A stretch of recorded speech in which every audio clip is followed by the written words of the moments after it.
Olá, estudantes da primeira série, como que vocês estão? Aqui é o professor Eduardo, de História, e hoje nós vamos falar, comentar, dissertar sobre um tema muito interessante. A gente está falando da Idade Média, tá? A gente está numa onda aí sobre o medievo, uma sequência de aulas sobre a Idade Média. E nessa aula a gente vai entender um pouquinho sobre as mentalidades, sobre a cultura medieval, como que as pessoas viviam, certo?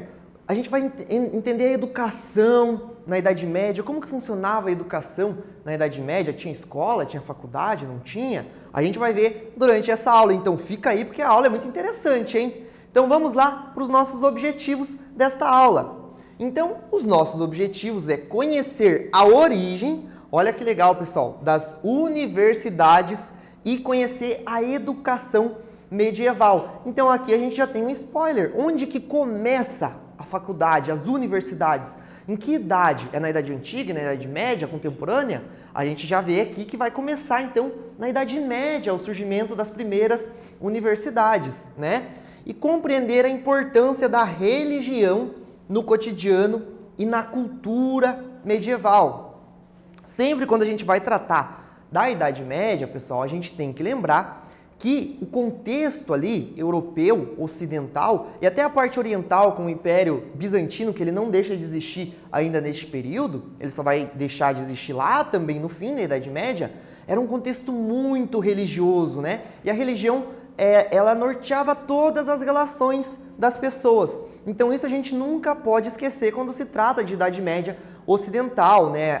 Aquele período ali da Idade Média europeia, né? A religião era muito importante. Então vamos a algumas perguntinhas para ver se a gente está ligado aqui na sequência de aulas que a gente está tendo. Você lembra qual era a função do clero na sociedade medieval? Vocês lembram como que era a divisão da sociedade medieval? Aquela sociedade estamental, ou seja, aquela sociedade que você não consegue mudar de grupo social, sair de um grupo social e ascender a outro grupo social. E você lembra como a Igreja Católica ela aumenta o seu patrimônio na Idade Média? A Igreja Católica ela vai aumentar muito seu patrimônio lá na Idade Média, né? E como que isso aconteceu? Vamos ver? Então o clero ele era composto pelo Papa, pelos padres, pelos bispos, abades, monges e frades, né? E a função de todos, quais eram a função de todos esses? Era rezar, né? Lembra lá da sociedade? Clero, nobreza e os servos e camponeses, né? Então era os que oram, né? Que é o clero que faz parte. Os nobres eram os que batalham, né? Os que tinham a função de proteger os outros grupos sociais ali na Idade Média. E os camponeses e servos eram os que tinham a função de trabalhar para os outros grupos sociais, né? Por isso uma sociedade estamental, você não consegue ascender de uma hierarquia para outra, né? Você, por exemplo, o camponês, ele ia ser camponês a vida inteira, ele não tinha uma forma de ascensão social, né? E como a Igreja Católica ela aumenta o seu patrimônio? Né? Por meio de doações em terras e dinheiro. Então as pessoas que não tinham herdeiros, né, não deixavam herdeiros, grandes fazendeiros, grandes proprietários de terra, doava para a igreja. Né? E por quê, pessoal? Porque entendia-se também que ao doar as terras para a igreja, eu estou garantindo a minha salvação, né? Porque eu estou fazendo uma coisa boa, eu estou doando para a igreja.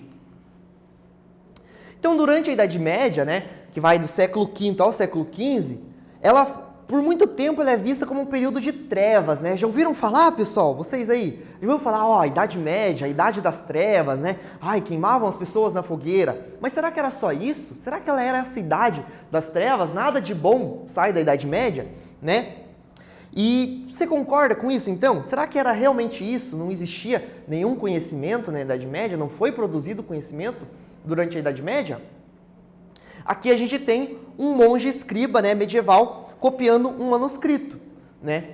Então, algum conhecimento a gente vai ter. Se tem alguém copiando um manuscrito, se tem alguém estudando, algo de bom a gente vai ter, algum conhecimento vai sair da Idade Média. Aqui, por exemplo, como a gente já viu, né, aqui é a Universidade do Paraná, né? Aqui é uma das mais antigas universidades brasileiras, né? E será que a universidade atual ela tem relação com a universidade da Idade Média? Qual será essa relação, né, entre as universidades e a Idade Média, né? Então você quer cursar uma universidade? Você já pensou em que carreira seguir? Você que está no primeiro ano, daqui a pouco segundo, terceiro e acabou o ensino médio, né? Então tem que começar a se planejar, né, pessoal? Pensar numa universidade, uma faculdade aí, começar a estudar para um vestibular, né? Então vamos entender qual que é essa relação das universidades com esse período, com a Idade Média, né? Então, a educação medieval, né? Primeiro, as pessoas mais instruídas, pessoal, elas pertenciam à igreja. O conhecimento, ele era restrito basicamente ao clero, né? Que tinha acesso aos manuscritos e eles eram alfabetizados, ou seja, eles conseguiam ler. A maioria da população na Europa, nesse contexto, ela era analfabeta, ela não sabia ler, né? E poucas pessoas, como eu disse, sabiam ler, né? E os mosteiros, eles vão tornar grandes centros culturais, onde a gente vai ter os monges, né? Alguns vão se tornar mais famosos que outros, como a gente vai ver um bem famoso durante esta aula também, que vai realizar vários estudos durante a Idade Média. Então, nesses mosteiros, eles vão ter o controle da leitura, o controle da escrita, né? Isso vai ser o controle da própria igreja, né? Vai ter esse controle da leitura, o controle da escrita. Então, a escrita e a leitura, ela é restrita à igreja, né? Também é uma forma de dominar, né? Pessoal, a gente sabe, o conhecimento, ele liberta, né? Então, você tendo conhecimento só para si, você tem um domínio sobre o outro que não tem o conhecimento, né? Por isso que é importante a gente sempre buscar conhecimento, sempre estudar para que a gente não seja simplesmente dominado por outros, né, pessoal? Então, aqui a gente tem a figura de um cara que ele vai ser muito famoso na Idade Média e muito importante tanto para a igreja como para a filosofia em geral, que é o Tomás de Aquino, né? O Frei Tomás de Aquino, ele vai ser um dos principais filósofos da Idade Média, tá? E ele elaborou uma síntese entre o pensamento, olha que legal, pessoal, entre o pensamento de Aristóteles e o pensamento cristão, né? Que vai ser a chamada escolástica, né? Mas o que é essa escolástica? Para a gente resumir o pensamento de Tomás de Aquino bem rapidinho, basicamente ele vai dizer que há conhecimento aqui na Terra, né? No mundo sensível, no mundo do toque, né? Pegando lá, bebendo de Aristóteles, né? Enquanto a gente tem Sócrates, por exemplo, que acreditava que tudo que tem aqui na Terra não presta, era só o mundo inteligível, né? O mundo superior que a gente tem conhecimento, Tomás de Aquino vai dizer que não, é possível você conhecer, e principalmente conhecer a Deus através do uso da razão. Então, através do uso da razão, você pode concluir que Deus existe. Então, ele vai trazer a razão para a fé, ele vai tentar conciliar a fé com a razão. Estão compreendendo? E o que estuda um teólogo, pessoal? A gente falou teólogo, né? Lembrando o termo, theo vem de Deus, né? Theos, e logo de estudo, né? Então, o estudo de Deus, estudo das escrituras, das sagradas escrituras também, né? Então vamos para uma atividade aqui, pessoal, para ver o que a gente está compreendendo desta aula. Então a imagem ao lado, ela se refere-se ao São Tomás de Aquino, né? Opa, São Tomás, sim, ele vai ser considerado santo pela Igreja Católica, né? E ele viveu entre 1225 e 1275, né? Então na imagem é representado como um intelectual. Ele é representado como um intelectual? Por que ele está sendo representado desta maneira, né? Estão vendo aqui? Parece que ele está lendo um livro, não sei. Então, vou dar um tempinho para vocês e a gente já volta.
E aí, pessoal, vamos ver a resposta aqui. Claro que é uma resposta interpretativa, né, da nossa atividade. Como vocês podem ter feito diferente, devem ter feito diferente aqui da que o professor preparou para vocês, né? Mas vamos ver então a resposta que o professor preparou e os elementos principais que a gente precisa ter na nossa resposta. Então, Tomás de Aquino, ele é sim representado como um intelectual, né? Ele está com um livro na mão, ali, está lendo. E por quê, né? Porque ele é um dos teólogos medievais mais importantes, né? Considerado o pai da escolástica, né? Então, medieval, ele vai se contrapor em alguns pontos do Santo Agostinho, né? Ele vai ter algumas diferenças importantes ali de Santo Agostinho, né? E ele vai ser o chamado pai da escolástica, vai ser muito importante para testificar a fé, para essa ideia de que não, a fé, você pode conciliar a fé com a razão, você pode encontrar Deus pela natureza, pelo seu olhar, né, para o mundo, você vê, nossa, as coisas são complexas, então há um Deus que fez tudo isso, né? Esse era o pensamento de Tomás de Aquino, né? E o interesse era em mostrar que o conhecimento era produzido por homens da Igreja Católica, né? Lembra ali a imagem? Né? A gente tem um símbolozinho na cabeça que simboliza que ele era santo, né? Então ele era um homem de Deus que produzia conhecimento, e o conhecimento era produzido por homens de Deus, homens da Igreja Católica, né? Então assim a Igreja, ela era a fonte de verdade que não poderia ser questionada. Então com essas imagens, pessoal, a Igreja ela ganha força, até porque a maioria da população não tinha acesso aos conhecimentos, por exemplo, de Tomás de Aquino, que teve conhecimento lá dos antigos textos gregos, né? E ele vai ser um teólogo, então, muito importante, né? Vai impulsionar essa ideia da escolástica, né? Que vai ser muito importante durante toda a Idade Média para a Igreja, né? E as universidades, pessoal, como que começa, então, as universidades, né? Então, a universidade, ela também é uma criação medieval, ela começa lá na Idade Média também, olha que legal, né? E pode ser definida como uma associação de professores, né, e de alunos com a intenção de buscar conhecimento. A gente vai ter várias escolas separadas, alguns desses monges, eles vão começar a ensinar por fora, como se fossem aulas particulares mesmo, e a gente vai se juntando, vai formando uma associação, e assim vai começar a surgir as primeiras universidades, né? Então elas têm origem no crescimento das cidades, né, que vai se dar a partir do século XII. Então, a partir do século XII, já entrando lá na Baixa Idade Média, que a gente vai ter o surgimento das universidades, né? Alguns professores vão se associar com alunos, né? Os discípulos deles e tudo mais, e a gente vai começar a produzir conhecimento na Idade Média, né? Então, ela era formada, pessoal, geralmente por 4 faculdades, né? Ou seja, 4 cursos, se assim podemos dizer. Quais eram? Artes, medicina, né, pessoal, direito e, obviamente, o que era mais estudado, que era a teologia, né? Explicar as coisas de Deus, explicar o poder da igreja, de onde que vem o poder da igreja, por que que a igreja tem esse poder, né? Então, a faculdade, ela vai ter esta base aqui, né? Artes, medicina, direito e teologia vão ser os primeiros cursos, né, se assim podemos dizer. Então, aqui, pessoal, ó, na Idade Média, a cultura, o ensino e o saber, eles estavam subordinados à igreja. Então, quem que eram os professores? Geralmente eram monges, era alguém que vinha de um conhecimento ali, de um mosteiro, ou um clérigo já estudioso, porque era quem tinha acesso, né? Porque estava lá no topo da pirâmide social, então tinha acesso ao conhecimento, certo, pessoal? Né? E com o crescimento das cidades, vão surgir escolas que aos poucos, então, se transformaram em cidades. Então, como o professor falou, né, vai começar esse surgimento de escolas, de professor começar a ensinar para um aluno, depois para 2, para 3, aí começa uma escola, aí continua, aí aquele aluno também consegue um conhecimento, começa a dar aula para um, começa a dar aula para outro, e de repente fala assim, tá, vamos fazer um curso aqui, e começa as universidades, num processo lento, gradual, não é de um dia para a noite, tá, pessoal? A gente nunca pode esquecer que na história nada acontece de um dia para o outro. É tudo lento e gradual, né? E muitas delas vão existir até os dias atuais, pessoal. Por exemplo, a gente tem a Universidade de Bolonha, que é considerada a primeira universidade do mundo, né? A mais antiga, pelo menos, do mundo, né? que ela foi fundada na cidade, né, de Bolonha, como o próprio nome diz, né, pessoal, na Itália, em 1088, no ano 1088, né? E nos anos seguintes, a gente vai ter outras que são muito famosas no mundo até hoje, como Oxford, né, que é uma faculdade muito famosa e conceituada até os dias de hoje, né? A Faculdade de Paris, Modena, Cambridge, também muito famosa, né? E a Faculdade de Padova. Então a gente vai ter essas universidades, né, muito importantes ali que vão surgir lá na Idade Média em busca daqueles estudos, medicina, direito, arte e principalmente teologia, né? Então vamos responder uma questão aqui para ver se a gente está ligado, se a gente está conseguindo assimilar uma coisa a outra, né? Então qual a relação entre o poder da Igreja Católica e o surgimento das universidades? O que está relacionado à Igreja Católica ter poder para surgir as universidades e aqueles cursos serem os cursos que a gente vai ter nas universidades? Então pensem aí, eu vou dar um tempinho para vocês e já voltamos.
Vamos resolver então, pessoal, para a gente entender qual que é a relação dessa Igreja Católica, né, católica universal, né, Igreja Universal, para o surgimento das universidades, né? Lembrando que o termo católica é universal, tá, pessoal? Então, as primeiras universidades que surgiram na Europa, né, elas surgem na Europa, né, durante a Idade Média, e era o período em que o ensino e o saber, pessoal, eles estavam subordinados à Igreja, entenderam?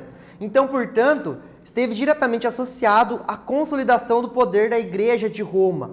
Então, por exemplo, o estudo da teologia tinha que estar lá, né? Então, a teologia era o mais importante, né? Estudar Deus, estudar as Escrituras, né?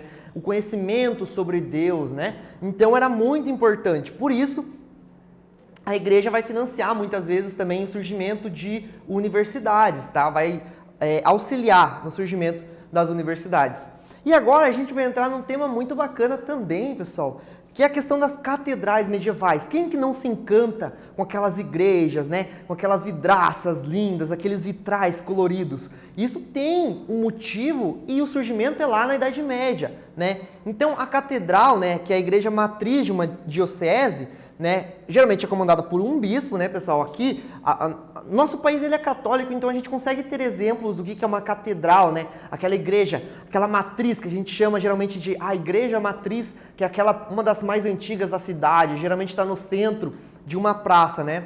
E a partir do século XII, né, vai ganhar impulso essa construção dessas catedrais, né? Graças ao comércio das cidades e tudo mais. E a gente vai ter dois estilos principais, que são o estilo romântico e o estilo gótico, lá que vem lá dos godos, tá, pessoal? Esse termo gótico aqui, tá? Então, o estilo romântico é esse aqui, mais humilde. Estão vendo aqui, pessoal? Analisem bem essa imagem, né? Paredes e torres arcadas, né? As paredes mais maciças, né? Menos trabalhadas, mais robustas, se a gente pode dizer assim, né? Poucas janelas e arquitetura medieval, né? Dos séculos 10 ao 13, né?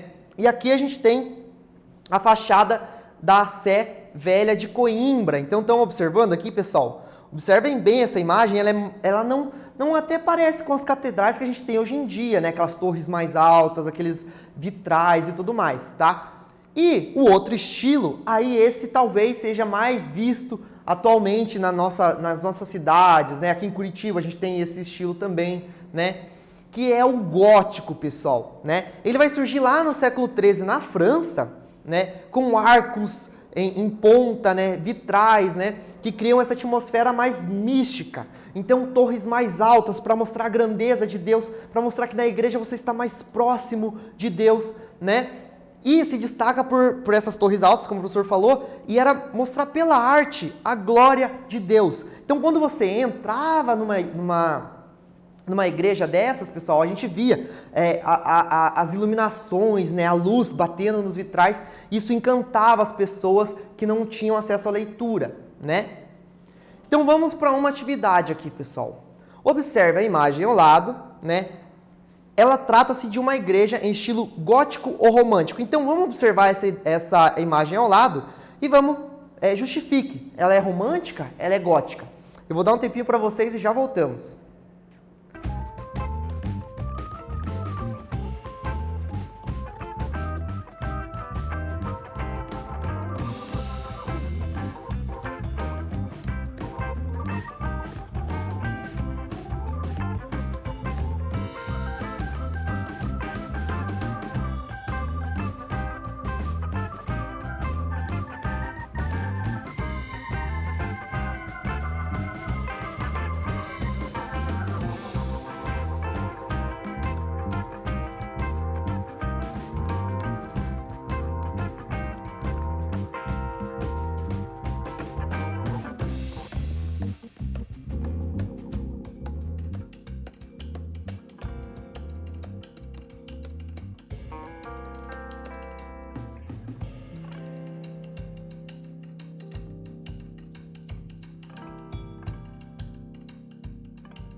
Vamos corrigir então, pessoal?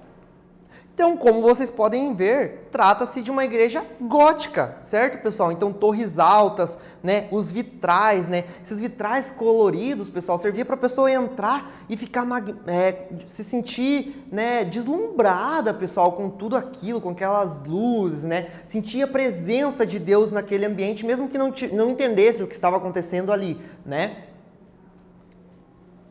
Então, o que a gente viu durante essa aula, pessoal? A cultura e a educação medieval eram fortemente influenciadas pela religião, né? E com o crescimento das cidades surgiram as universidades, né?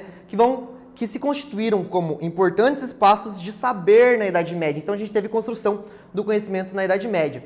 E também se desenvolveram as catedrais, né? Do estilo romântico e gótico, que se construíram como importantes expressões da arte medieval. Então é isso, pessoal. Essa foi a nossa aula de hoje. Espero que tenham gostado e até breve.